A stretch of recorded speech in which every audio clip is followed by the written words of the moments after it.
Алақан бұлшық еттері топографиялық орналасуына қарай бас бармақтың маңында орналасқан үлкен дөңестік бұлшық еттер, немесе оларды біз тенары бұлшық еттері деп атаймыз, және шынашақтың маңында орналасқан кіші дөңестік бұлшық еттер, немесе гипотенор бұлшық еттеріне, сонымен қатар алақан сүйекаралық бұлшық еттеріне бөлінеді.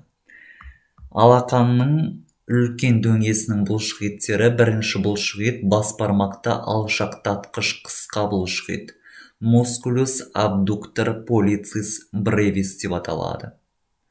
Бұлшық ет бас бармақтың үлкен төмпешігінің бүйір қапталында, терінің астында орналасатын болып саналады. Бұлшық ет талшықтары бас бармақты алшақтатқыш ұзын бұлшық еттің сіңіршесінен және білектің шандырлы қабықшасынан, қайықша тәрізді сүйектің төмпешігінен және білек бұлшық еттерінің доразальдық білезікшесі ретинакулум экстенсорумнан бастау алатын болып табылады. Және қиғаш дистальды бағытта өтіп, бас бармақтың проксимальды бақайшығының негізіне барып бекиді. Және бұл бұлшық еттің сіңіршесінің терең қабатында сесама сүйектері жиірек кездесетін болып табылады. Бұлшық еттің негізгі қызметі бас бармақты алшақтатып шынашаққа қарсы қою қызметін атқарады. Сонымен қатар бас бармақтың проксимальды бақайшығын бүгу қызметін атқарады. Бас бармақты иігіш қысқа бұлшық ет мускулус флексор полицис бревис деп аталады. Бұлшық ет жоғарыда айтылып өткен бұлшық еттің ішкі қапталында орналасатын болып саналады. Білек бұлшық еттерінің алдыңғы білезікшесі ретинакулум флексорумнан, трапеция және трапеция тәрізді сүйектерден бірінші алақан сүйегінің негізінен бастау алатын болып табылады. Және дистальды бағытта өтіп, мына бірінші алақан сүйегіне қарай бағытталып, беткей және де тереңде орналасқан бастарына бөлінеді. Беткей басы латеральды сесама сүйегіне бекитін болып табылады, ал терең басы медиальды және латеральды сесама сүйектеріне, сонымен қатар бас бармақтың алақан бақайшық буыны қапшығына бекитін болып табылады. Негізгі қызметі бұлшық еттің бас бармақтың проксимальды бақайшығын бүгу болып табылады.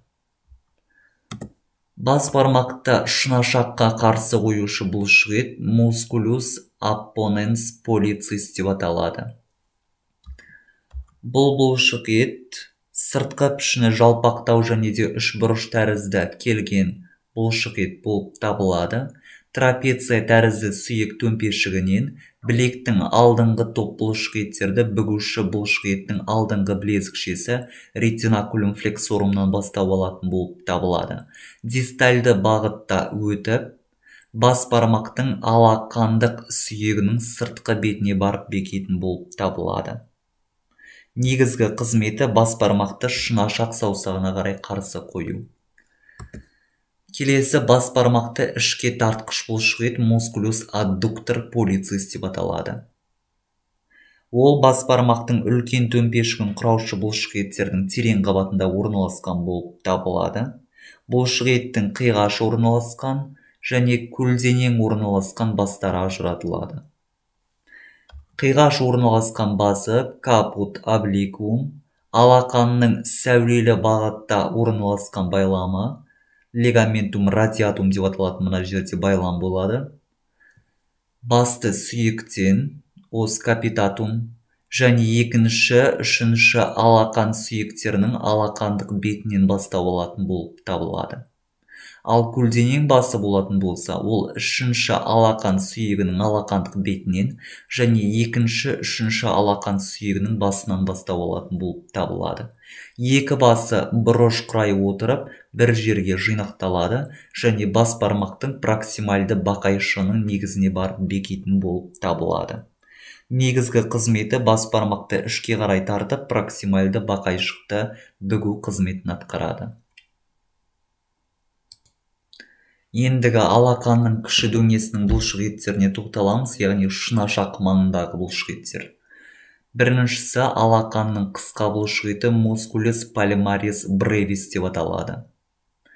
Бұлшық ет параллель бағытта орналасқан жұқалау келген болып табылады.